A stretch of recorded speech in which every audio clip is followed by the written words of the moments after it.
Hello everyone, and welcome back to my channel, where everything you are about to hear and see has been done in one take. I'm your host, the One Take Man.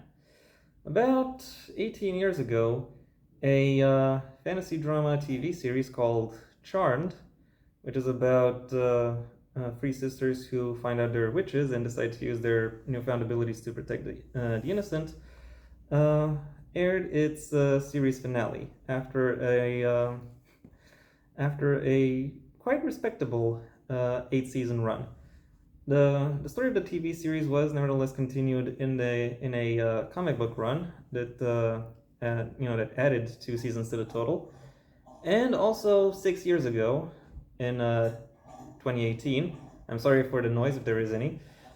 Uh, as I was saying, 6 years ago in 2018, the series was rebooted, and the reboot also had a somewhat respectable 4 season run.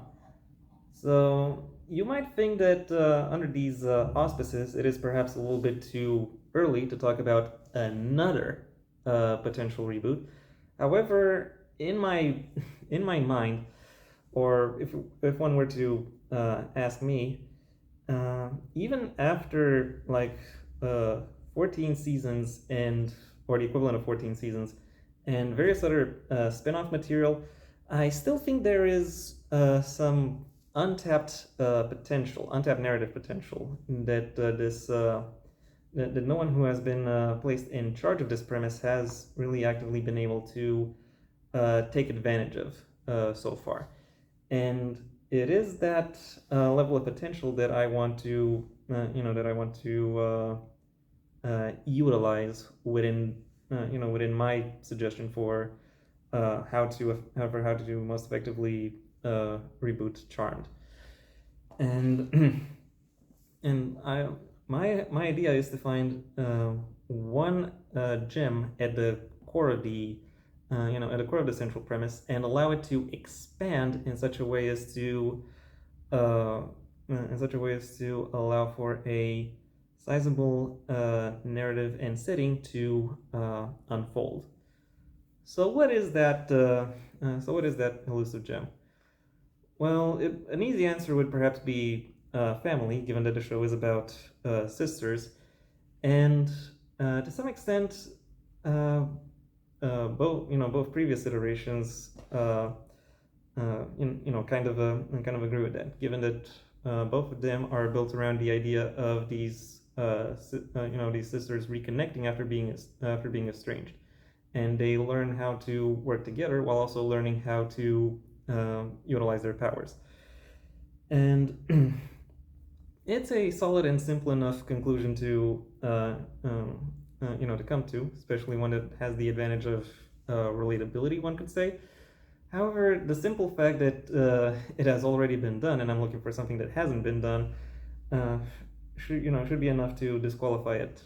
And even if we go beyond the retrospective analysis and look at something like narrative analysis and storytelling mechanics, you'll find that the idea of them being estranged sisters who, with the central characters being estranged sisters who reconnect, isn't really a premise, it's a pitch. And it doesn't really have any, any larger narrative development at its core, or really within itself. And it is that divide between narrative and pitch that I want to, bridge. And I think the main way to do so is by directly tackling the thing that that the other iterations of this franchise have have for the most part missed, because they focus a little bit too much on them being sisters and centralizing the conflict on that aspect, and not enough on how their magic effectively works works within that. And and that is and and that is where I want to instead place my focus, like on the conceptual backdrop of the magic, of its and also of its functions, and what exactly can be achieved with the use of with the use of magic, and and even somewhat beyond that, what are the reasons for the for the existence of magic? How does it play into the how does it play into the actual world? What is its function within the setting, so to speak? And in order to do so, the perhaps most appropriate way is to find is to take a step towards lateral thinking and find an appropriate facsimile that can that can operate within this that can operate within that can then be used to extract a larger setting. And what is an appropriate facsimile for three figures operating as one, which would who would also be known for their uh, extensive magical abilities, as they operate as they operate within a realm uh, burgeoning beyond the one that they have become quite familiar with. I'm pretty sure a lot of people's answers will vary sizably, but in my opinion, I think the most appropriate facsimile would be Hecate, goddess of uh, thresholds, borders, crossroads, basically the same thing. Um, Night, the moon, ghosts, and of course, magic. Therefore, therefore, I think it would make sense to say that the powers of these sisters are granted to them by Hecate, and I think it would make most sense if if their powers, to some extent, also mirror or expand upon the various domains that Hecate herself also provides over. Does that necessarily make them Greek? Well, I can think of reasons both for and against that. For being, Greek representation, it would be somewhat novel, and it might just be enough to get an additional an additional set of the demographic watching this show. But personally, I lean somewhat against that. Uh, and partly because the Greeks didn't have the same idea of ethnicity and nationality that we do. Perhaps they didn't really have any at all, or if they did, it was very vague.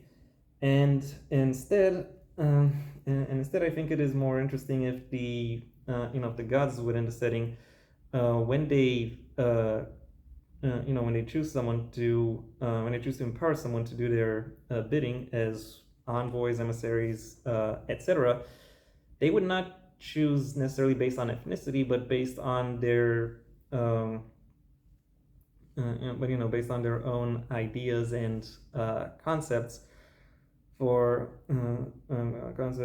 what it is that they want to do, and they would look for people who share their who share these concepts, who can whose personality or intentions in some way either match or complement their own. Something that really allowed them to do to see themselves as to potentially see themselves as partners or extensions of the deities, and then work in conjunction with them.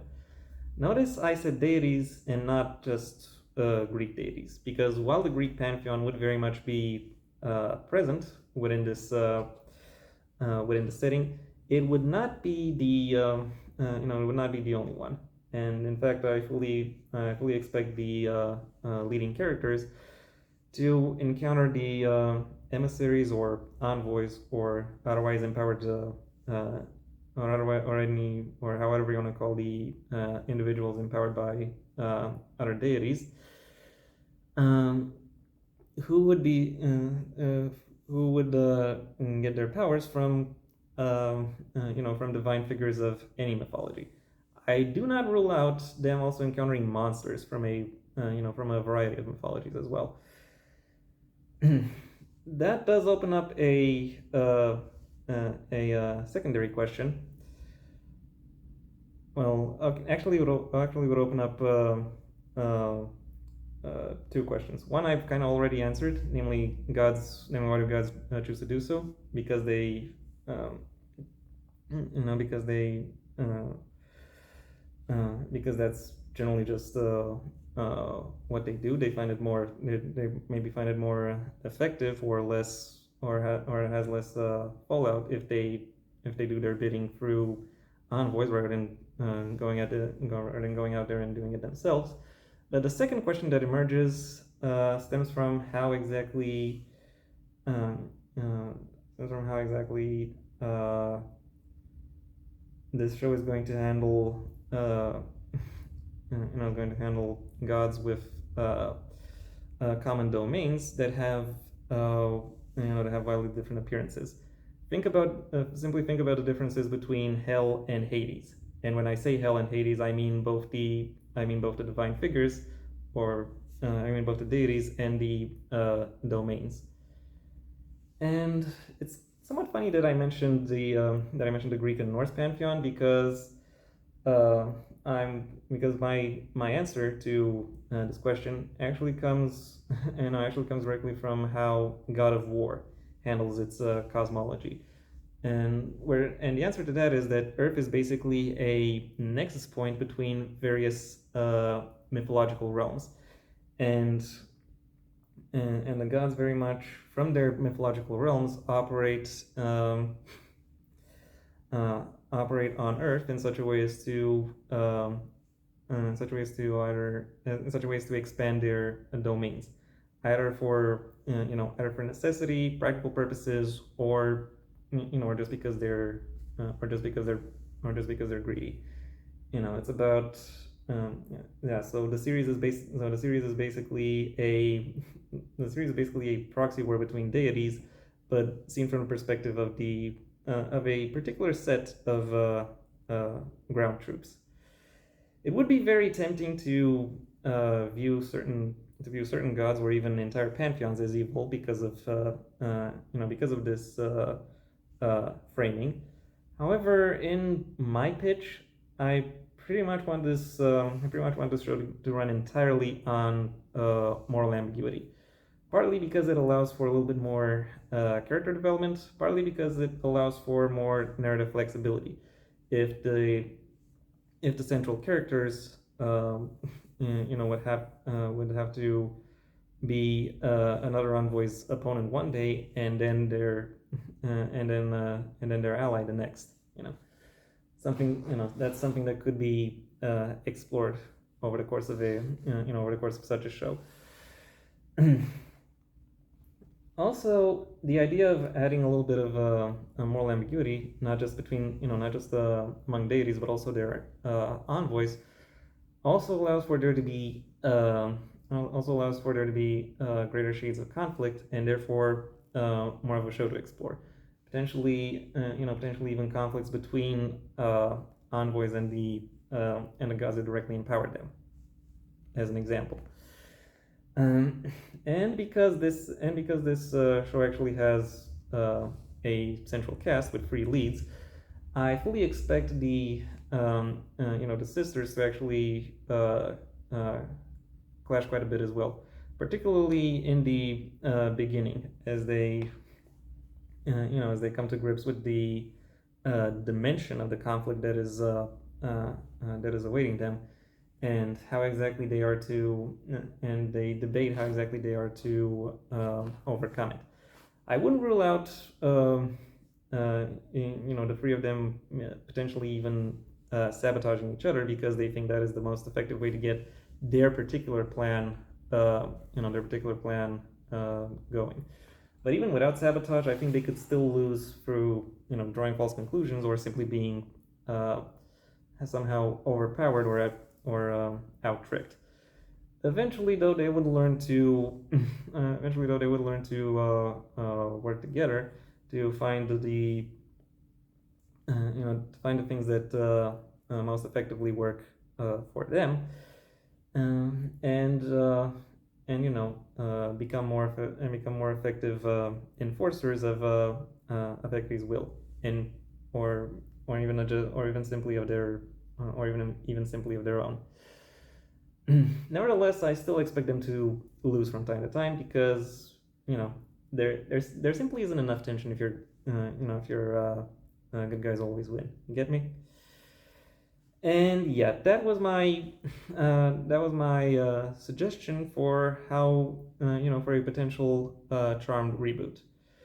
Assuming you enjoyed it, I would like you to please I would enjoy it if you liked the video and maybe even shared it wherever you think other people will also like the video. If there is anything you'd like to add, either to the show or the franchise itself, or my suggestion for its for a potential reboot, well, that's what the comment section is for. And if you want to see when my next video gets released, well then please subscribe. And ideally also ring the bell or do whatever else YouTube will ask of you in order to keep you notified. I also have a main channel where I talk about book-related and literature topics. A link to it you can find in the description down below, right past my social media links, which I would suggest you check out should you choose to.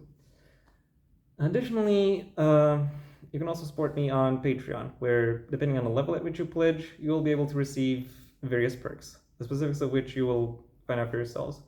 If nothing I've said so far interests you in any way, then I suggest you go ahead and do whatever you want with the rest of your day, because it is your day after all.